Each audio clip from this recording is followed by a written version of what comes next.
볼까요? 시작. 내가 이스라엘 자손의 수요를 조사할 때에 조사받은 각 사람은 그들을 계수할 때에 자기의 생명의 속전을 여호와께 드릴지니 그것을 계수할 때 그들 중에 질병이 없게 함이라. 하나님 앞에 성인 남성들, 이스라엘 백성이 다 누구 거예요? 하나님 거라는 겁니다. 이게 누구 거예요? 소유 분명히 하라는 겁니다. 이 백성 누구 거라는 거예요? 하나님 거라는 겁니다. 그러니까 하나님 거기 때문에 하나님 거라는 증표는 뭐예요? 내 목숨값을 하나님께 바쳐야 돼요. 목숨값을 20세 이상의 남자가 반세례씩 바칩니다. 목숨값을 하나님 앞에 바치고 내가 하나님으로부터 살았다라는 고백을 해야 되는 거예요. 나는 하나님 겁니다. 그래서 이 생명을 속함받은 속전을 주님 앞에 내게 돼 있어요. 이걸 위해서 이스라엘 백성이 계수를 하라는 거예요. 그리고 이렇게 하면 하나님께서 뭐 하겠다고요? 너희들 중에 질병이 없겠다. 이 질병을 개역성경에서는 온역이라고 표현했습니다. 뭐예요? 전염병이에요. 너희가 내 것임을 고백하고 내 앞에서 너희가 나로 말미암아 목숨 살았다는 걸 고백하면 너희 안에 뭐가 없어요? 전염병이 없게 하리라. 이게 이스라엘 백성이 사람 수를 계수하는 이유예요. 하나님 것임을 증명하려고 할 때, 이 백성이 하나님 것임을 증명하려고 할 때 사람 수를 계수하는 겁니다. 그런데 다윗이 왜 계수를 하라고 그러는 거예요? 이 백성 계수해서 이 생명의 속전 하나님께 드리고 우리 모두가 주의 백성임을 고백하려고 계수를 한 겁니까? 아니요. 자기 군대의 화려함을 알고 싶었습니다.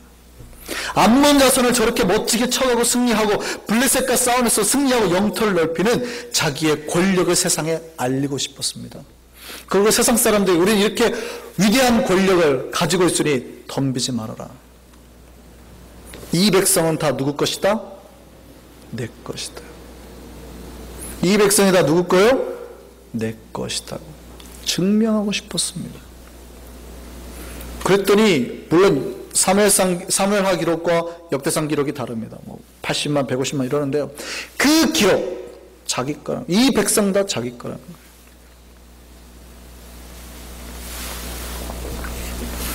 그러니까 어떻게 합니까? 하나님이 이거를 죄로 보았다는 거예요.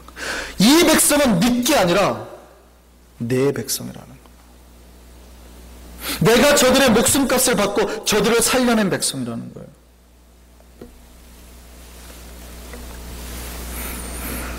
아까 말씀드렸죠? 하나님 것이라 고백하고 생명의 속죄를 내면 하나님이 어떻게 한다고요? 이들에게 전염병이 없게 하겠다고요.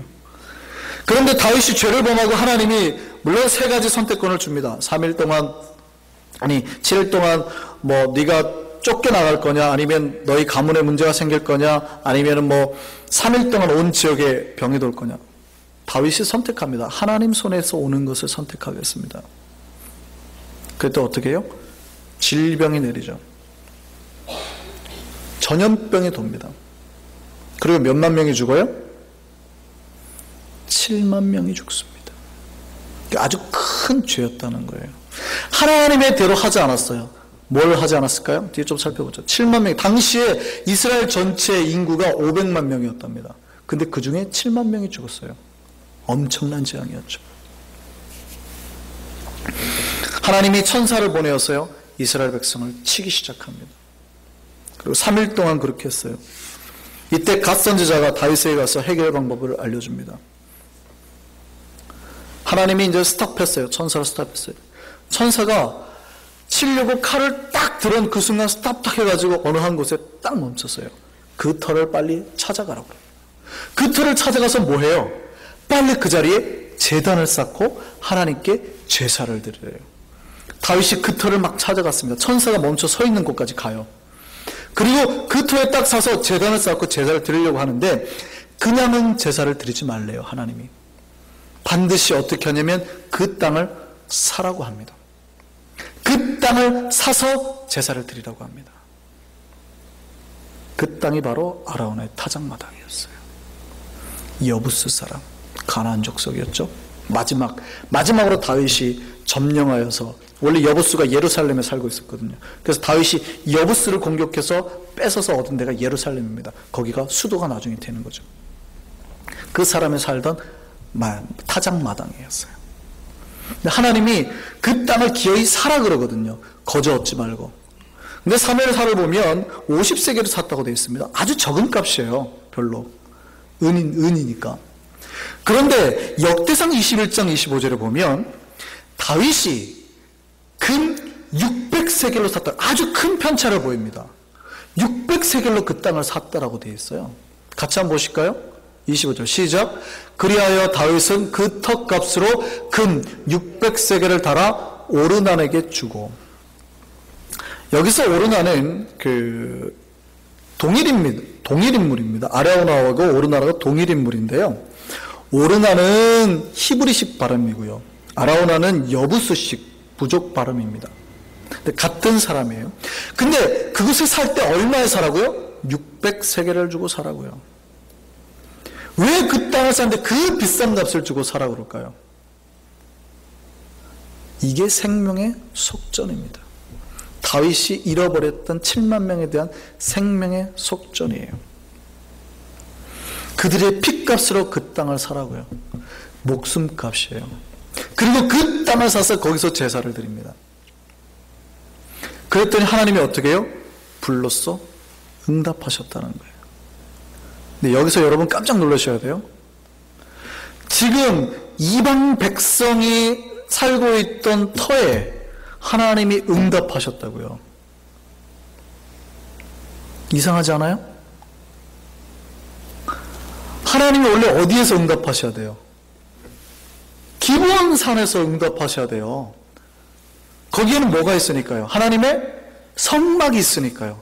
거기에는 하나님의 법궤가 있으니까요. 하나님의 법궤 위에 특별히 시은자라고 제가 설명드렸죠. 이 위에 법궤 안이 중요한 게 아니에요. 시은자, 이 하나님의 법궤 위에가 중요하다고. 여기 하나님의 임재처 서니까 거기서 응답받아야 된다고요. 여기 하나님이 임하는 장소여야 된다고요. 그런데 어디예요?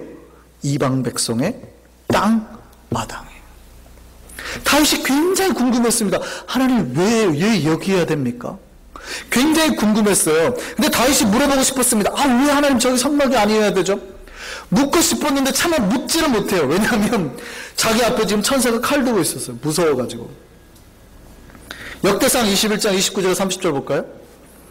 역대상 21장 29절에 30절 한번 읽어보시죠. 같이 시작. 옛적에 모세가 광야에서 지은 여호와의 성막과 번제단이 그때 기브온 산당에 있었으나 다윗이 여호와의 천사의 칼을 두려워하여 감히 그 앞에 가서 하나님께 묻지 못하더라. 왜 하나님 저기가 아니고 여기일까요? 무서워서 차마 묻지를 못해요. 그런데 거기서 예배를 제사를 드렸는데 하나님 어떻게 해요? 응답하셨다고요. 중요한 게 어느 장소냐가 아니라 그곳에서 하나님이 어떻게 임하시냐라는 겁니다. 그러니까 임하시는 것이 더 중요해요. 그래서 나중에 이 타작마당에 뭐가 세워져요?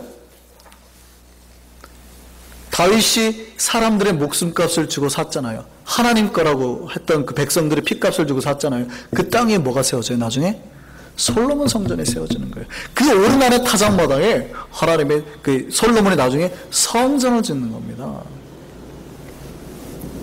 또 여기에는 한 가지 이야기가 더 숨겨져 있는데요. 이 이야기는 이제 다윗으로부터 1000년 전으로 올라갑니다.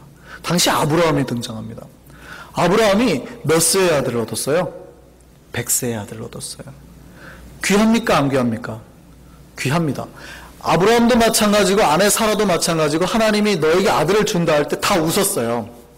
웃었다고요. 웃었어요. 둘 다 비웃었습니다. 그래서 그런지 하나님이 아들 이름을 뭐라고 지어요? 웃음이라고 지으라고. 이삭의 뜻이 웃음이라는 뜻이에요. 그래서 그런지 하나님이 웃음이라고 지으라고 그랬어요. 물론 기쁘니까 웃음이라고 지었겠죠. 둘 다 안 믿었다고요. 어떻게 사람이 생물학적으로 불가능하다는 거예요. 근데 하나님이 100세에, 물론 아브라함이 자기가 아들 달라고 한 적이 없습니다. 엘리에셀이나 주세요. 나는 엘리에셀에가 재물 잘 줄 거니까 괜찮아요. 근데 하나님이 아니라고 그랬거든요. 아들을 기어이 준 겁니다. 얼마나 귀해요. 이 아들은 노다지입니다. 노터치입니다. 노터치. 노다지라니까요. 원래 노다지 근원이 노터치에서 온지 아시죠? 노다지입니다. 진짜라니까요. 옛날에 광산 캘 때 미국 사람이 와가지고 노터치 노터치 그러니까 그게 노다지라고 했대요. 노다지 그랬대요. 실제예요. 노다지예요. 이 아들이 아무도 건드리면 안 되는 거예요. 그런데 하나님이 어느 날 말씀을 주십니다. 이 아들을 어떻게 하라고요? 내가 명령한 산으로 가서 이 아들을 번제 제물로 바쳐서 죽여서 바치라는 겁니다. 이게 상상이 되는 말입니까? 여러분 번제에 대해서 배워서 알죠? 번제는 어떻게 바치는 겁니까? 번제를 제사를 드리러 온 사람이 직접 그 제물을 죽여서 가죽을 벗기고 창자를 다 끄집어내고 각을 떠야 돼요. 이런 잔혹한 명령이 어디 있습니까? 이런 명령은 주로 이런 제사는 어디서 드리는 거예요? 우상, 이방의 우상의 제사예요. 인신제사가. 그런데 거룩하신 하나님께서, 내가 그렇게 믿고 의지하고 신뢰했던 하나님께서 나에게 이상한 명령을 준단 말이죠.